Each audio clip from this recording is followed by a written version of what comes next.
going, guys? It's Jake. We're back in for another YouTube video. Before we get started, I gotta give a shout out to my sister. She let me use the ring light, so we have some great lighting here on the new engine setup. So obviously you guys saw one video ago, we went over the block the case has for my Subaru motor.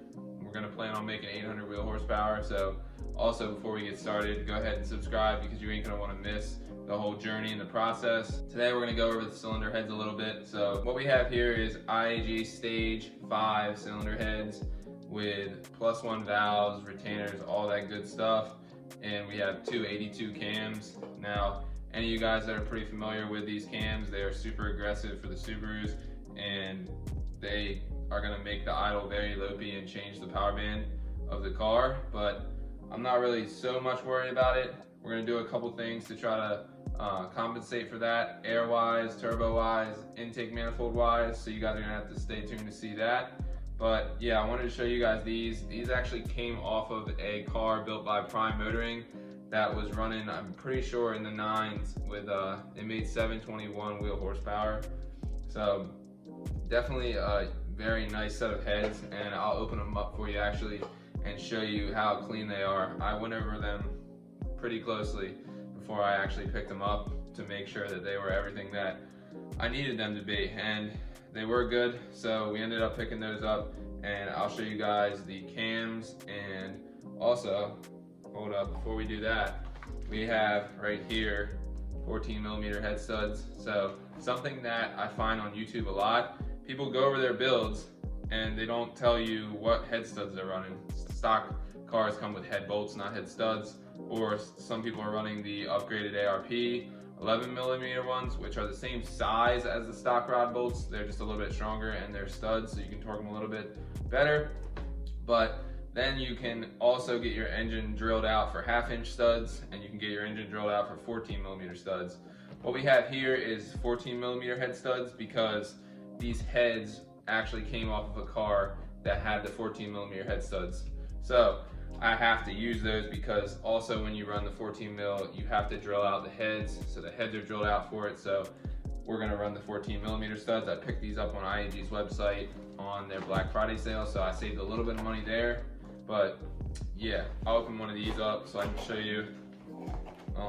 It's almost like, it's kind of ridiculous how big these are. These like look like a truck head stud almost. So let's get a little closer here. You can kind of see they're huge. So these things will definitely hold the heads to the block a lot better than a stock size head stud. So that's great. Those are going to be solid for the horsepower amount that we want. They're actually the biggest you can put on a Subaru motor. So that's what we're going with. We're trying to overbuild this thing so that way we don't have any issues. And yeah, without further ado, I'll go ahead and pull this valve cover off here so you guys can check out the big aggressive cams and see how clean all this stuff is. So I'm gonna go ahead and take these bolts out of here and we can get a good look at the camshafts. All right, so the last one here, we'll pop this cam, we'll pop this valve cover off. So as you can see, valve cover is super clean, little residual oil there. I got rid of all the gaskets, and there was a little silicone on the edge here when I picked them up from the previous motor build. But as you can see, it's all really clean now. And what I was most worried about when I picked these up, and what you guys can kind of look for a little bit if you're, trying to pick up good used parts, is the journals of the cams. So you can tell a lot just by looking at those, and also how clean all of these casting marks are. Over time, engines that don't get the oil changed quite frequent enough, you'll see some suddiness, and even if the oil is changed regularly, you'll see that, but it will just be a lot worse if the engine oil hasn't been changed quite as much as it needed to be. But yeah, these are the big boy cams. Let me go ahead and pull one of these cams out of here just so you guys can see the journals and how good all that looks. There's no scoring or any of that on any of it. So yeah, super excited about these. Let's go ahead and get this off. We'll catch up with you guys when we do. All right guys, so I'm just gonna pull this top cam out right now. A little boned up there, but I didn't want to get any of this stuff you know, in the wrong place.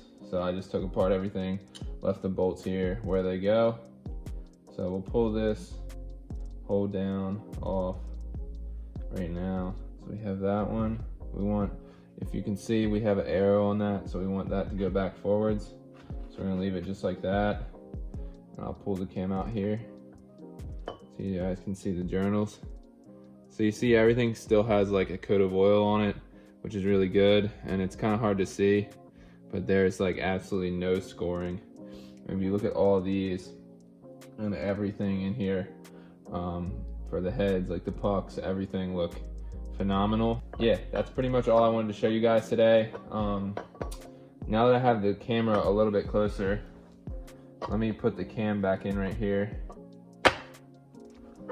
So got the cam back in. Gonna just put this hold down back on it. So again, I wanted to show you the head studs because I looked at the shot earlier and it wasn't framed that well. So get you guys a better look at the head studs here. They are huge. I wish I had stock ones to like, so you guys could compare them, but stock are 11mm. These are 14mm, and can't slide them through because I just put the cam back in, but they'll slide right through there because the heads are drilled out for these. Also, I don't have a slide hammer, but these will be installed onto the engine. So basically, these are your valve cover breathers. So we have 2 on each side. They're actually on the valve covers here. So let me get in position here. So you see, I actually had them in the freezer because I was looking for a slide hammer at the shop, but I could not find one. So we'll basically use a slide hammer to pull these out, press these in, and that will be its own separate video. We also have ones for the main PCV, the block vent, and the other heads. So they're all in this bag because I'm gonna keep them in the freezer just so that way when we install those, they're gonna be a little bit smaller. Hopefully, that's the idea of putting them in the freezer, makes them a little bit smaller, easier to install. So yeah, if you guys enjoyed the video, you want to see more content like this and stay up to date with the whole build, then be sure to subscribe, drop a like. I always appreciate all the support that you guys give. So yeah, we're gonna be coming back with a new video soon. I'm gonna take the engine to rally spec probably this week. I'm not gonna film any there, but I'm definitely gonna fill you guys in on what they said. And also, before I start tearing down the car, I wanna do a Friends React Part 2. So we're gonna get that done. And yeah, we just have a lot of cool things happening. So stay tuned, be sure to subscribe. We'll catch you guys in the next one.